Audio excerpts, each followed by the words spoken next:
السلام علیکم ناظرین حضرات، چینل کو ابھی سبسکرائب نہیں کیا ہے تو چینل کو سبسکرائب کر لیجئے، ساتھ میں بیل آئیکن ضرور دبا دیجئے تاکہ آنے والی ویڈیو کی نوٹیفیکیشن آپ کو ملتی رہے۔ میں نے قرآن مقدس میں اس حوالے سے جاننے کی کوشش کی کہ حالات اچھے جب ہوتے ہیں تو وہ خرابی میں کب تبدیل ہو جاتے ہیں، اور پھر وہ خراب حالات سے اچھے حالات کی طرف آنے کے لیے کیا کرنا چاہیے۔ اس سلسلے میں قرآن کیا رہنمائی ہمیں کرتا ہے۔ میرے پیارے آقا صلی اللہ تعالی علیہ وسلم کے پیارے دیوانوں، ایک انسان جب غربت کی چکی میں پیسا جا رہا ہوتا ہے، جب اس کے پاس عیش و عشرت کے لیے اخراجات یا مال کی فراوانی نہیں ہوتی کہ وہ کہیں جا کر اپنی دولت کو بے لگام خرچ کرے، بلکہ اس کی پوزیشن یہ ہوتی ہے کہ روز کمانا، بمشکل تمام اپنے خرچ کو پورا کرنا، تو ایسے بندے کی پوزیشن یہ ہوتی ہے کہ وہ مسجد میں بھی نظر آتا ہے، آستانوں پر بھی نظر آتا ہے، علماء کے پاس اوراد و وظائف لینے بھی حاضر ہوتا ہے، اور گھر میں بھی وہ اپنے اعتبار سے اوراد و اذکار کے ذریعے اپنی پریشانی کے حل کی کوشش کرتا ہے۔ اس کی یہ کوشش اللہ کو پسند آتی ہے، اور مولا اس کو غربت کی چکی سے نکال کر مالی فراوانی سے مالا مال فرما دیتا ہے کہ اس کے دن اچھے آ جاتے ہیں، اس کے پاس دولت آنے لگ جاتی ہے، کاروبار شباب پہ چلنے لگ جاتا ہے۔ جیسے ہی دولت آئی تو اب مسجد سے اس کا رشتہ کمزور ہو گیا، آستانوں سے رشتہ کمزور ہو گیا، مال کمانے میں اتنا مصروف ہو گیا کہ اب وہ ذکر و اذکار پہلے جو کیا کرتا تھا وہ بھی چھوٹ گئے کہ ٹائم نہیں ملتا، اور اس طریقے سے وہ مال کی محبت میں ڈوب جاتا ہے۔ نتیجتاً جب اس کی یہ حالت جو پہلے غریبی کی تھی، جس میں وہ اللہ سے لو لگائے بیٹھا تھا، گناہوں سے بچتا تھا، مالداری ملنے کے بعد جب اس کی عادتیں بدل جاتی ہیں اور اللہ سے تعلق اس کا کمزور ہو جاتا ہے، تو پہلے تو مولا اسے خوب دیتا ہے، پھر جب پروردگار سے اس کا رابطہ بالکل کم یا کم سے بھی کم ہو جاتا ہے تو پھر اللہ اسے آزمائش میں گرفتار کر دیتا ہے۔ لیکن اگر کوئی شخص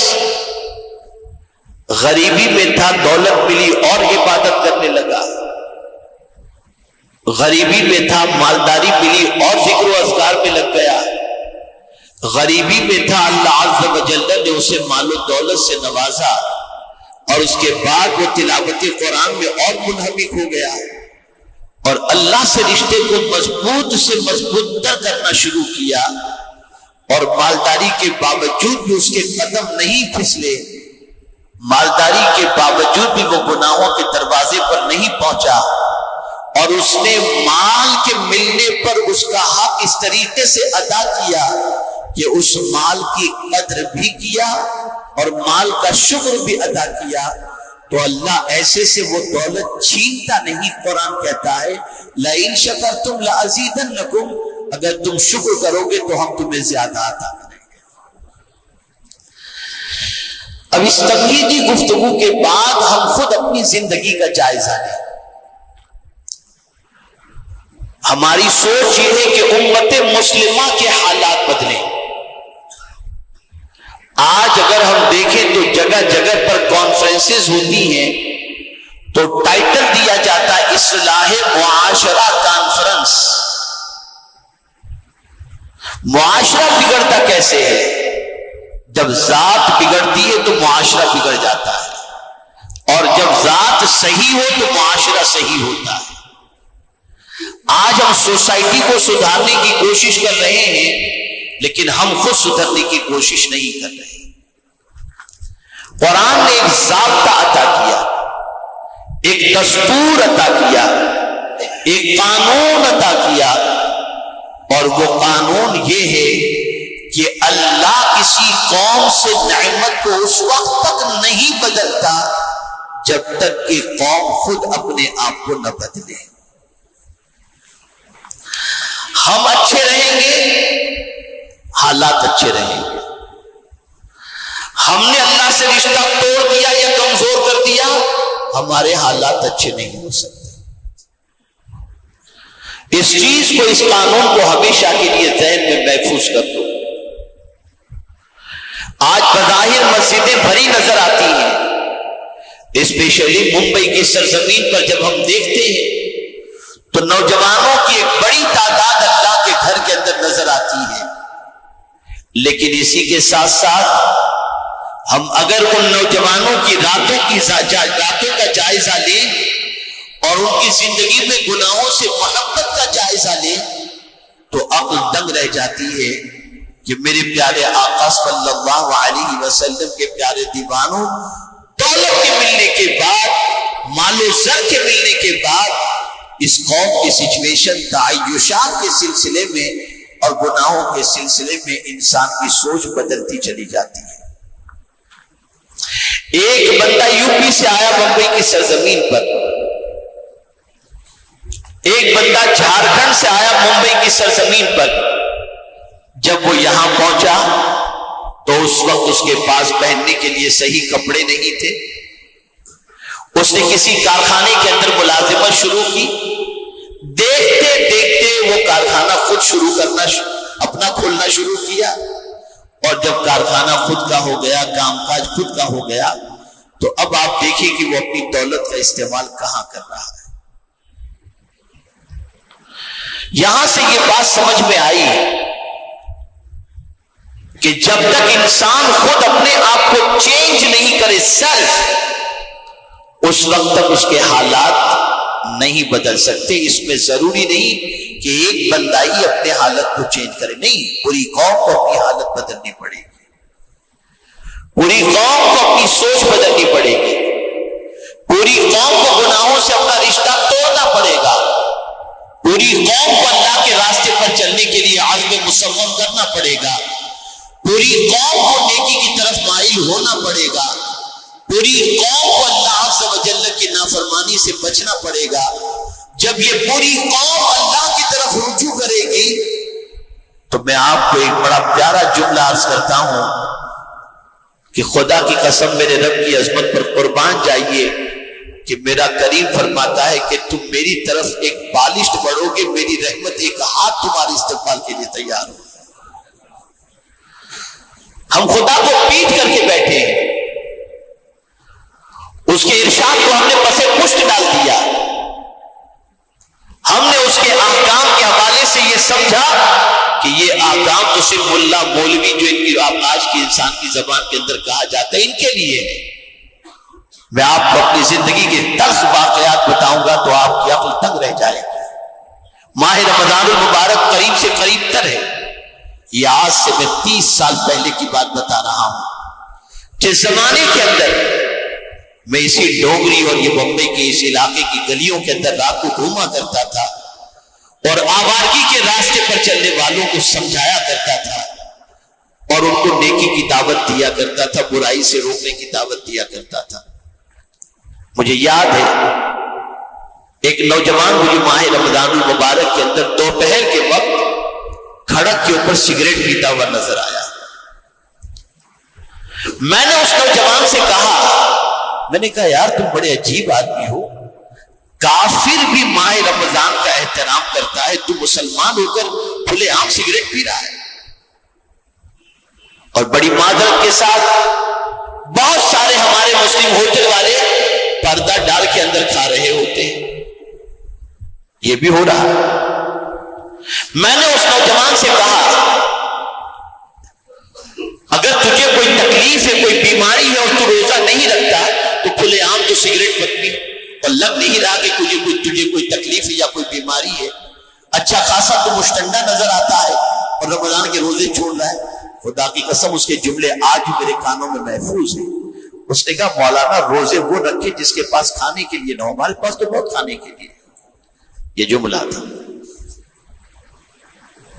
خیر میرے کریم نے اس کو ہدایت بھی عطا فرمائی، بعد میں وہ سنبھل بھی گیا اور اللہ نے اس کو نیکی کے راستے پر گامزن بھی کر دیا اور پھر وہ سیدھے راستے کا مسافر بھی بنا، توبہ بھی کر لی. لیکن جملے دیکھیں آپ سمجھتے یہی ممبئی کا اتنا ٹکڑا ہے؟ نہیں. ایک اور واقعہ آپ سماعت فرمائیں.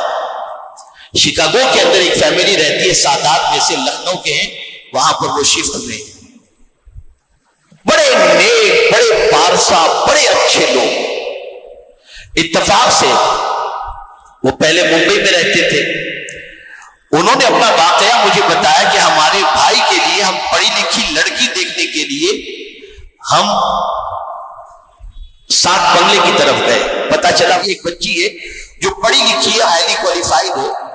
تو ہم وہاں گئے اور ہم نے سوچا کہ جا کر کے ان سے دیکھیں گھر کو اور اس کے بعد بھائی کا رشتہ ڈالیں. سنیے آپ، مجھ سے انہوں نے کہا کہ ہم لوگ تو سیدھے سادے، ہمیں پورا بیک گراؤنڈ ان سے اس فیملی کا معلوم نہیں تھا. لیکن جب ان کے گھر پر ہم گئے تو اس گھر کی خاتون نے ہم سے کہا کیا لیں گے؟ بیئر لیں گے، وسکی لیں گے؟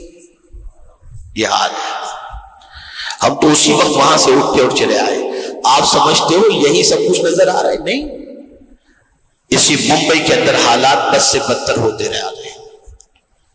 نوجوان شراب کی طرف جا رہا ہے، نوجوان عیاشی کی طرف جا رہا ہے، نوجوان ڈرگس لے رہا ہے، نوجوان جوئے کے اڈے چلا رہا ہے، شراب پی جا رہی ہے. آوارگی اتنی بڑھ چکی ہے جس کی کوئی انتہا نہیں. اور پھر ہم کہتے ہیں ہمارے حالات اچھے ہو جائیں. قرآن کہتا ہے حالات اس وقت اچھے ہوں گے جب آپ خود اچھے ہو جاؤ گے. آپ اگر اچھے نہیں ہوئے حالات کبھی اچھے نہیں ہو سکتے. خود کو چینج کرنا ہوگا، خود کو بدلنا ہوگا، اللہ سے رشتے کو مضبوط کرنا ہوگا اور رب قدیر جل جلالہ کے پیارے حبیب صلی اللہ تعالی علیہ وسلم سے اپنے رشتے کو اسٹرانگ کرنا ہوگا. اب حالات ایسے ہو چکے ہیں جیسے بڑی توجہ کے ساتھ اس جملے پر توجہ چاہوں گا، جیسے دولت، شہرت، عزت ملتی جاتی ہے اللہ اس کے رسول سے، اسلام سے رشتہ کمزور ہوتا چلا جاتا ہے. یہ آپ دیکھ لیجیے گا. میں بہت سارے بچوں کو جانتا ہوں یہاں پر یو پی ایس سی میں کے ایگزام دینے والے، بہت سارے یو پی ایس سی کی پڑھائی کرنے والے بچے ہر جمعہ کو یہاں پر آتے ہیں، ڈاکٹر بننے والے بچے یہاں پر آتے ہیں. ان اسٹوڈنٹ سے میرا رابطہ ہے. لیکن میں جانتا ہوں، بہت اچھی طریقے سے جانتا ہوں کہ ہمارے وہ بچے جو تعلیمی زمانے کے اندر، دوران تعلیم علمی کے اندر مسجدوں میں نظر آتے ہیں، صف اول میں نظر آتے ہیں، لیکن جہاں کوئی پوزیشن مل جاتی ہے پھر اس کے بعد مسجد سے رشتہ نہیں رہتا. میں آپ کو بتاؤں، مجھے جب سوسائٹی کے کریم لوگوں کو اسلام کا کوئی پیغام پہنچانا ہوتا ہے، میں ان کو مسجد میں نہیں بلا سکتا، اس لیے کہ مسجد میں بلاتا ہوں تو وہ آنے کے لیے تیار نہیں ہوتے. مجھے ان کو کسی ہال میں بلانا پڑتا ہے، کسی بینکویٹ ہال کے اندر بلاتا ہوں تو سب آتے ہیں. گویا آج کا مسلمان یہ سمجھتا ہے پڑھا لکھا اور مالدار مسجد میں تو غریب لوگ جائیں گے، ہم تو ہال میں جانے والے ہیں. سوچ بدل رہی ہے. بدلو اپنے حالات کو، بدلو اپنے آپ کو. اگر اپنے آپ کو چینج نہیں کیے تو ہزار کوششیں کر لیں، حالات کبھی بہتر نہیں ہو سکتے. یہ قرآن کا فیصلہ ہے، یہ رب قدیر جل جلالہ کا فیصلہ ہے.